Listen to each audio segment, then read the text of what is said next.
Good afternoon, everyone. I would like to discuss with you this afternoon the topic fluency. What is fluency? Fluency is an important component of reading development and success. According to the author Hui of 1968, fluency refers to reading aloud with appropriate speed, accuracy, and expression. There are three components of fluency. Number one, speed. What is speed? Speed, which is sometimes referred to as reading rate, indicates how fast one can read. This is associated with automatic word recognition. So, reading rate is usually measured in words per minute. Number two, accuracy is the percentage of words read correctly in 1 minute. That's according to the author, Marshall and Campbell, in 2006. When a student reads accurately, this usually indicates that she or he can decode words with minimal effort. In line with fluency, we want to determine the speed at which the student reads accurately. This is assessed through words correct per minute. However, aside from speed and accuracy, the manner by which the student reads matters in fluency. Very important. Number three is expression. Refers to how students read using the proper tone, poses, and intonation. Expression refers to how students read using the proper tone, poses, and intonation. Fluent reading resembles conversational speaking, that is, students read accurately without effort and with expression. Short pauses between words and longer pauses between sentences are evident. Reading with upright raising or lowering of the voice that indicate awareness of the differences among different kinds of statement is noticeable. Remember that there is reading behaviors that demonstrate fluency. Here, the word-by-word reading is common at the early stage of beginning reading. That's according to the author Charles of 1983. The student may track or point to each word as she or he reads. This is considered a significant pace as the reader starts to understand the concept of a word as she or he actually attends to print. Initially, there may be minimal or lack of expression as text is read. Reading may also be at a slow pace and laborious with frequent pauses, repetitions, or hesitations. The student's voice may sometimes be hardly audible or heard. This characteristic may be evident among beginning readers since they are using all their sources to focus on associating sounds to letters and blending the sounds to form words. The hesitations, pauses, and repetitions of sounds or syllables may indicate that the student is concentrating hard to tap his or her phonics knowledge to make sense of the text. Speaking in a soft, inaudible voice may suggest uncertainty on the accuracy of the words being read. Over time, word-by-word reading progresses to random 2 or 3 word units, then to reading in phrases. Word groupings may initially seem awkward, even when a student reads accurately with automatic word recognition. Lack of expression may still be evident.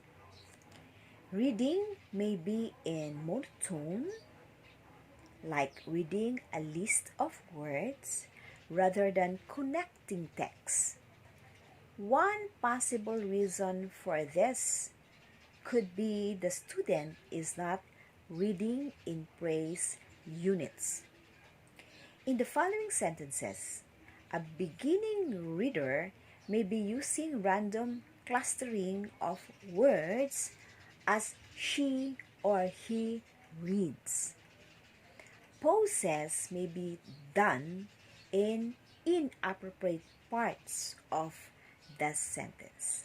For example, the cat in the box fell in the well. Nahulog ba sa balon ang pusa sa kahon? May ahas pa malaki sa paa ni Lolo. Reading with automaticity develops as the student gets repeated exposures and practice to read appropriate text at his or her level. Fluent readers typically read with proper phrasing. They may reread the text to get the phrasing right. Somehow, they connect how print is read to how one hears it in spoken language. They read the following statements in larger, meaningful phrases. For example, the cat in the box fell in the well. Nahulog ba sa balon ang pusa sa kahon? May ahas na malaki sa paa ni Lolo. Fluent readers also use their knowledge of punctuation marks such as comma, periods, question marks, and exclamatory points as clues for phrasing and intonation. In the above examples, or the previous examples I gave to you, the end punctuation marks indicate the proper tone to be used as the text is read. Fluent readers would read nahulog ba sa balon ang pusa sa kahon with a raised tone. Similarly, the last statement, may ahas na malaki sa paa ni Lolo, would be read with emphasis and perhaps with a louder voice. The exclamation points provides the cue for this. So we have also skills of fluency. What's this? To become fluent readers, students need to develop the following. That's according to the author Allington of 2009. What are those? Number 1, appropriate decoding skills and strategies.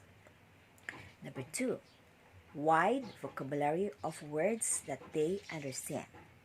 Number 3, a set of words they can read with automaticity.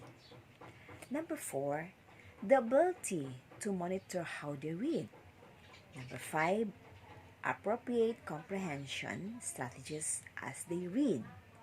And number 6, which is the last, the motivation to read on their own with a purpose.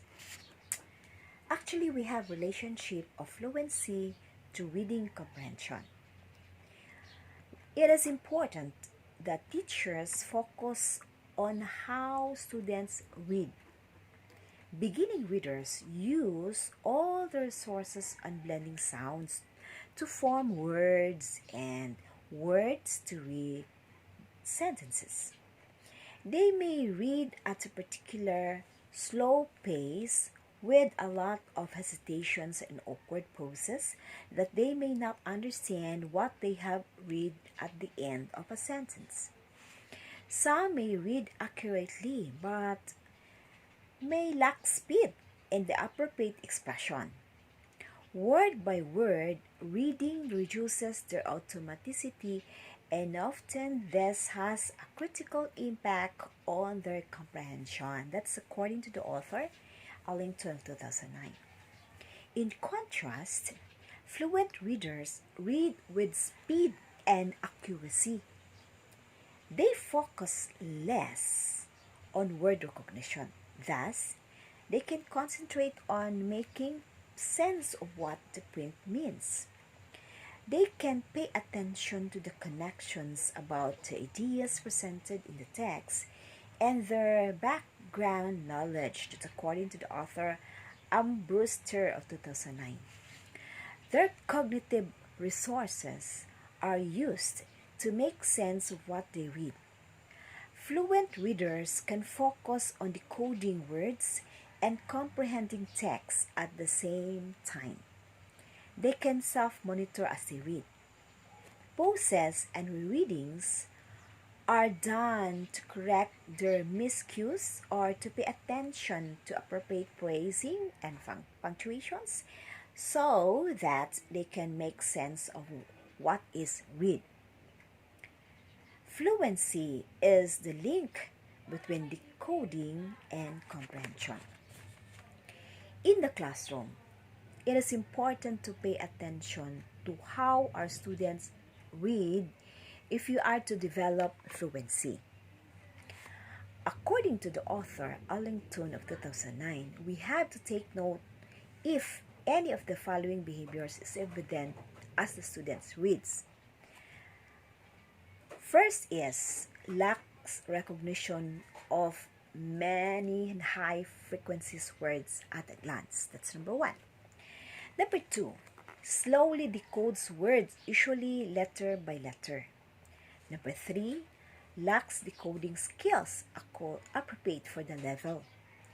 Number four, lacks understanding of words that are read. Number five, ignores punctuation. Number six, attempts to read fast but does not focus on understanding what is read. And number 6 or 7 shows anxiety and discomfort while reading aloud. Number 8 lacks self-monitoring while reading. And number 9 reads fast but lacks understanding of the text. And the last one reads with fluency if the text is read silently before it is read aloud. Careful observation of the students' behaviors while reading can help monitor and keep track of their progress. It can also guide teachers in planning the types of activities that will help them become fluent readers. Remember this, we have developing fluency. In working with struggling readers, teachers have to assist them to perform at their current level rather than at their grade level. It is important to make them feel successful and confident. A critical aspect of this is the provision of appropriate text. Teachers should focus on developing fluency at the level these students are currently in before providing more difficult materials or at grade level text. These students should exhibit behaviors that show fluent reading. The teacher's goal then is to help them transition from being struggling readers to being good readers. Modeled reading presents to students how fluent reading should happen. A teacher should model how smooth reading occurs with appropriate speed, phrasing, and correct expression and intonation. Reading suitable text in front of the class facilitates the development of fluency. The teacher can discuss with the students how checking of words in thoughts unit should be done and how the punctuation influences the intonation used in reading text. Actually, the value of repeated reading to develop fluency has been established by research. Fluency is the bridge that allows word decoding and comprehension to take place at the same time. As students practice reading, their speed and accuracy improves. They are able to read with appropriate phrasing and with expression. They become better and more confident readers. Repeated reading assists automatic decoding among average and struggling readers. That's according to the author Kuhn and Stahl of 2003. Individual feedback is important when rereadings are done. It is recommended that teachers allow the student to decode words or sentences and observe how self-monitoring takes place if this is evident at all. Immediate corrections of a word read inaccurately may not helpful at times, since a student may reread and self-correct at the end of a sentence. This may mean that she or he is self-monitoring while reading, and upon reaching the end of a statement, the text may not have made sense. Repeated readings facilitate fluency development as well as comprehension. To monitor fluency development, the teacher can do regular 1-minute oral reading of text for individual students. This may be done quarterly or as you find the need to monitor the student's oral reading level. Determine oral reading fluency scores at the start of the year as baseline data. The correct selection of the passages to be read is crucial. Use appropriate text at the student's level, which may be different to grade level text, and have the student read a selected passage for a minute. Record oral fluency scores while doing a MISCU analysis and computing the accuracy and speed in reading. Count the number of words read correctly in 1 minute. Carefully observe how reading is done as well. Check the significant behaviors that have to be noted as the child reads. In recording miscues, be guided by the important points discussed in the relevant section discussed earlier. Keep track of and compare the oral fluency scores at different parts of the year.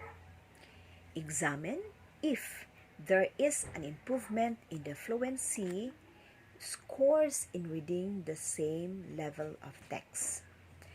As classroom intervention, do repeated reading of text at the child's level until the child demonstrates confidence and success in reading. A specific instruction on doing the 1-minute reading is detailed below. Actually, there is 1-minute reading, so remember this. We have 5. Number 1, select 2 or 3 brief passages from a grade level. Basal text or a text appropriate for a learner's readability level. Number 2, have individual students read each passage aloud for exactly 1 minute. Number 3, count the total number of words made on each passage. Compute the average number of words per minute. Number 4, count the number of errors the student made on each passage. Then compute the average number of errors per minute. And the last one, number 5, subtract the average number of errors read per minute from the average total number of words read per minute. The result is the average number of words correctly read per minute. Actually, there is example here. The table below would summarize the result of the learner's oral reading. If you're going to read the Phil Eyre manual on page 687, there is an example here, an activity. So, there is a box here and you are going to write the result of the assessment. Repeat the procedure several times during the year. Graph the students' word per minute throughout the year to monitor the reading growth. So when there is a noticeable increase in the oral reading score, a text of a higher gradient of difficulty may be given to the student. Monitor the oral reading score and move up to the next level of challenging text until the child has reached his optimum performance. We have also comprehension of selections. Remember this. Actually, there are 3. Number 1, listening and reading comprehension. What's this? When a teacher reads a selection to a pupil, then she or he asks questions about the selection listened to. The teacher aims to gauge the pupil's listening comprehension. When a pupil is asked to read a selection, then answer the questions about it. The aim is to assess the pupil's reading comprehension. Number 2, listening comprehension is a complex and active process in which vocabulary knowledge is a crucial component and which requires an intentional and thoughtful interaction between the listener and the text. Number 3, factors that affect listening comprehension. Listening comprehension is affected by a learner's schema and vocabulary.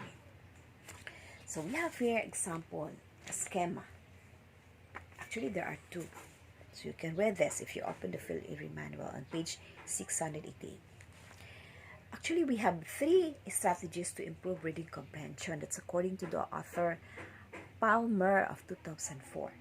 Number 1, we have before listening pro strategies.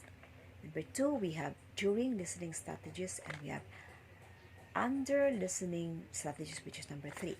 Under before listening strategies, take note of the 3 indicators or 3 points here. Number 1, we have connect. Ask questions to make the students think of things that they already know about the topic. Doing this will help them build connections between what they presently know and the new information that they will be hearing. Number 2, predict. Guide the students to make guesses about what they may learn as they listen. Predicting helps the brain focus on certain concepts. Reassure the students that it is all right if they make the wrong predictions. And number 3, talk about new words. Select vocabulary words from the text that you think the student may have the difficult time understanding. Talk about the words and use strategies that would improve vocabulary building. Under the new listening strategies, we have only 2. Number 1 is listen for answers. You may ask motivation questions before making the students listen to the text. This way, the students will be listening to look for answers to questions that you posted. And number 2, quick check. You may ask a few questions to check if the student's attention is still with the text being read. Make sure that during the listening questions would have very short answers. Avoid questions that would ask the students to explain. Questions that will ask them to predict what may happen next may likewise be asked. Before the teacher continues reading a story, she or he may ask questions that will challenge them to guess what will likely happen next. And the last strategy is after listening strategies. Here we have respond. Responding may instill engagement activities about the elements of the story that may listen to. These activities may be done individually or in small groups. Some examples of engagement activities are, actually we have here 5. Number 1, inferring characteristics. Character checklist, literary report cards, character profile, comparison chart, and Venn diagram are under wanted poster. Number 2, inferring feelings. Feelings chart, example, dramatization, interviews, journal interests. Number 3, recalling events. Sequencing of events, illustrating scenes from the story. Number 4, mapping the settings. Example, drawing the places in the story and making a postcard. And number 5, the students will also respond by answering questions about the story. Actually, in formulating questions about the text, use questions with different levels of comprehension. We have also 5 here. Number 1, first level, literal comprehension. What's this? These are questions that deal with low level type of understanding by using only information explicitly stated in the text. Examples are questions that ask for clearly stated facts and details. Number 2, second level or interpretation or inferential comprehension. Under this, these questions requires answers that are not directly stated in the text but are suggested or implied.